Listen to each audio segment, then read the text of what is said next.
యుద్ధం విషయంలో అమెరికా రష్యాల మధ్య ఉద్రిక్తతలు కొనసాగుతున్న వేళ కీలక పరిణామం చోటు చేసుకుంది. అగ్రరాజ్య జలాల్లోకి మాస్కో సబ్ మెరైన్లు ప్రవేశించాయి.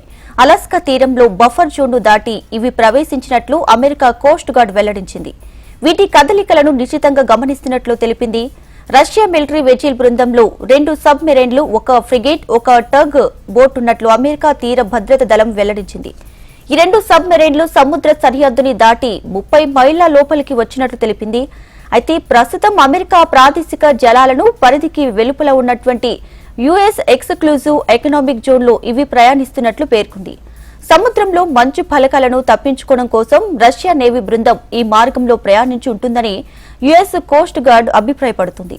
అంతర్జాతీయ నిబంధనలకు లోబడే వీటి ప్రయాణం ఉన్నప్పటికీ వీటి కదలికలను తాము నిశితంగా గమనిస్తున్నామని అగ్రరాజ్యం వెల్లడించింది.